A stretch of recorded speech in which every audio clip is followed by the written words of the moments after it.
जब झगड़ा हो जाता, मार करने की नौबत आ जाती, लोग लड़ने के लिए अपनी अपनी तलवारें निकाल लेते कि चलो युद्ध हो जाए, जो जीतेगा वो अस्थियां लेकर के जाएगा, जो जीतेगा अस्थियां लेकर के जाएगा। फिर द्रोण नामक एक ब्राह्मण उसी में से उठता है और समझाता है। क्या समझाता है आप भी समझे। बोलिए भगवान बुद्ध की। थक गए हैं मैं जान रहा हूं, बस अंतिम है, थोड़ा से और। मन नहीं थका है, शरीर थक गया है, दर्द कर रहा, करने दीजिए। ये दुश्मनवे न है।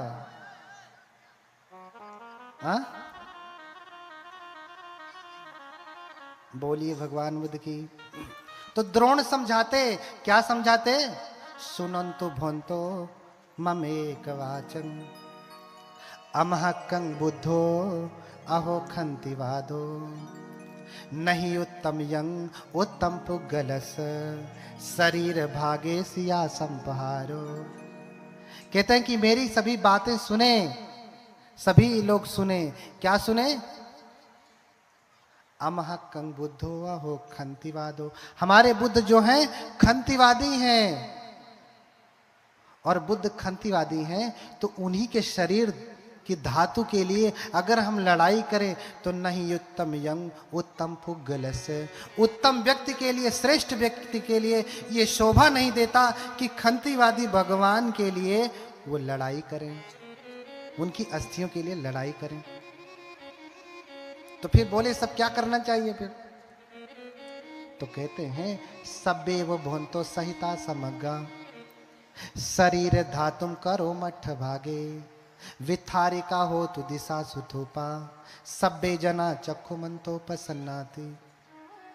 कहते हैं कि सभी लोग प्रसन्न होकर के क्या करें, इन अस्थियों को 8 भागों में बांट लीजिए।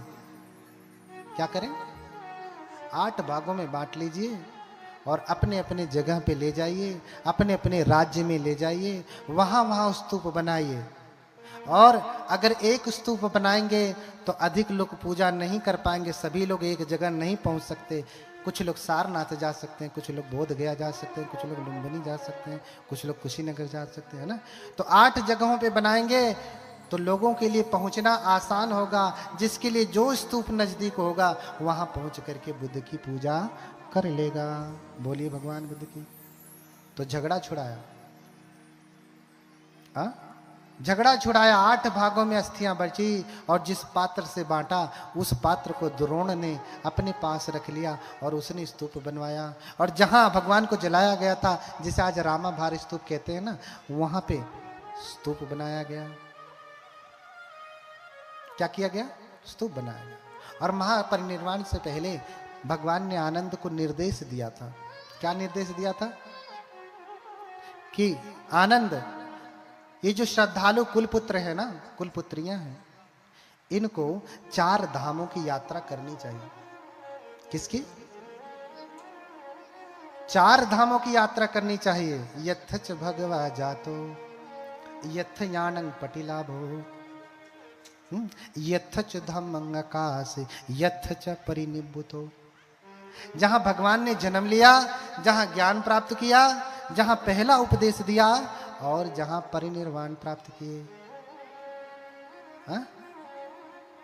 ये चारों स्थान पर जितने भी बौद्ध लोग, आज की भाषा में कहें तो जितने भी बौद्ध लोग हैं, बुद्ध को मानने वाले लोग हैं, उनको अवश्य दर्शन के लिए जाना चाहिए। क्यों? क्योंकि ये उनके लिए पुण्य का कारण है, पुण्य का। इसमें कितने लोग हैं जो चारों धामों की यात्रा कराए हैं? चारों धामों की यात्रा करने वाले, ग्रुप लेकर के नहीं, अकेले की इस भाव से मैं आज जा रहा हूं, मैं उनकी पूजा करूंगा चारों धामों की। इस भाव से किसने चारों धामों की यात्रा की? हाँ, बोलिए भगवान बुद्ध की। नहीं किया। एक धाम की भी यात्रा की क्या? श्रद्धा भाव से कि आज मैं भगवान का दर्शन करूंगा, किया? साधु साधु, बोलिए भगवान बुद्ध की। एक ही किया, लेकिन कैसे किया? श्रद्धा से किया। तो श्रद्धा से किया तो उसका फल होने वाला है। उसका फल इमेत तामित की इतना है करके नहीं बताया जा सकता, बहुत बड़ा फल है। तो ये चारों धाम हैं जहां जाना चाहिए, पूजा करना चाहिए। इसके अलावा पूजने के लिए तो बुद्ध हैं, बुद्ध की पूजा करें। इस धरती पे गुरु पिता और माता भी पूजनीय हैं, इसलिए कहा कि गुरु पितु मातु महत्तम देवा हो ही उचित तिन्हि के सेवा। गुरु पिता माता ये तीनों पूजनीय हैं। क्यों?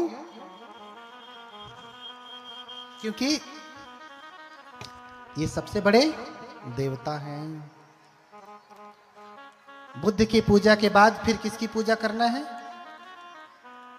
किसकी? बुद्ध की पूजा भी कैसे करेंगे? क्या अगरबत्ती लगा करके, आप फूल चढ़ा करके, आप माला पहना करके, दीपक लगा करके, सुगंधी लगा करके, हाँ आरती उतार करके कैसे करेंगे? ना एतत् कारणेन बुद्धो पूजितः। इस प्रकार से बुद्ध पूजित नहीं होते अगर आप में श्रद्धा नहीं है तो।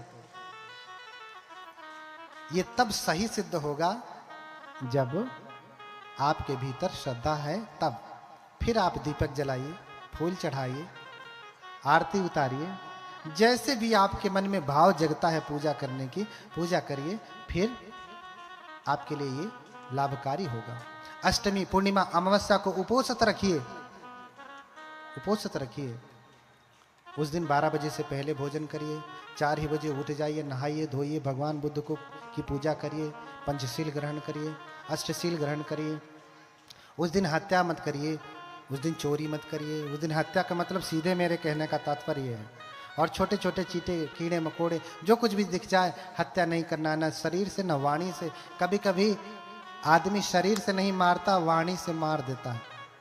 तो वाणी का मारा हुआ बोली तो गोली की तरह से लगता है, तो गोली भी न चलाएं, है ना। हत्या न करें, चोरी न करें, व्यभिचार न करें। उस दिन पति पत्नी भी ऐसे रहें जैसे भाई बहन हो, ठीक है। एक दूसरे को स्पर्श तक न करें। हाँ, उस दिन झूठ चुगली बकवास कटुवचन न करें। उस दिन नशे पते का सेवन बिल्कुल न करें, और हर दिन न करें। उस दिन 8 सील में ये भी है, लेकिन हर दिन के सील में भी सुरा मेरे उसे त्यागना है, बिल्कुल भी नहीं पीना है, ठीक है। और फिर उस दिन भिक्षुओं की तरह से 12 बजे से पहले भोजन करें, फिर भोजन नहीं करें। भोजन अगर आपको भूख लगे तो काली चाय पी लिया, दूध की भी नहीं, काली चाय पी लिया, जूस पी लिया, शरबत पी लिया। बहुत नहीं रहा जा रहा तो एक आध फल खा लिया, थरिया भरना है ना। बहुत सारे उपासक लोग भी जब व्रत रहते हैं तो, है ना, अन्न थोड़ी ना खा रहे हैं, फल खा रहे हैं। तो इतना भी नहीं खाना है, ठीक है। उस दिन नच गीत वादित विशुक दर्शन माला गंध विलेपन धारण मंडन विभूषण ठाना वेरमणि सिक्खा पदम समाधियामि, ये आपका सील पालन होना चाहिए। उस दिन आप कोई भी प्रकार का बुरा नाच गाना, मेला तमाशा, हाँ आर्केस्ट्रा वार्केस्ट्रा या मोबाइल में ही आजकल तो सबे कुछ घर ही में है। कुल तोप बंदूक कहाँ पे है? घर ही में। कुल अच्छा बुरा कहाँ है? घर ही में, हथवे में। तो उस दिन समझिए कि उस दिन मोबाइल से हाथ जोड़ लीजिए कि आज आपको छुएंगे नहीं, खाली फोन से बतियाएंगे, बस कोई जरूरी हो गया तो, है ना। अब वो भी बतियाते हुए सील का पालन करेंगे। झूठ चुगली बकवास कटु वचन जितना कम बोलेंगे उतना ही आप सत्य का पालन कर पाएंगे। क्योंकि जब भी बोलेंगे कुछ बढ़ा के बोल देंगे, कुछ घटा के बोल देंगे। कोई बात कड़वी लग जाएगी तो टटिया के बोल देंगे, है ना। ऐसा नहीं करना है उस दिन, ठीक है। और फिर क्या करना है? उस दिन ऊंचे आसन पे नहीं सोना है। उस दिन ऊंचे आसन पे नहीं सोना है। उस दिन नॉर्मल गद्दे पे सोइए, जैसे ये लगा है ना आपका, इसमें बहुत मखमली नहीं, ऐसे लगाया, और जमीन पे सोइए, जमीन पे लेट जाइए, बेड बिस्तरा नहीं। उस दिन एक सन्यासी की तरह जीवन व्यतीत करिए, एक भिक्षु की तरह जीवन व्यतीत करिए कि हाँ वो सोए। हम लोग भी अपने विहारों में नीचे ही सोते हैं। अब उपासकों के यहाँ आने के बाद उपासक कहते बनते यहाँ सोइए, यहाँ सोइए। जहाँ सुला देते हैं वहाँ सो जाते हैं, जहाँ बैठा देते हैं वहाँ बैठ देते हैं, जो खिला देते हैं वो खा लेते हैं। क्योंकि अब उसके उनके ऊपर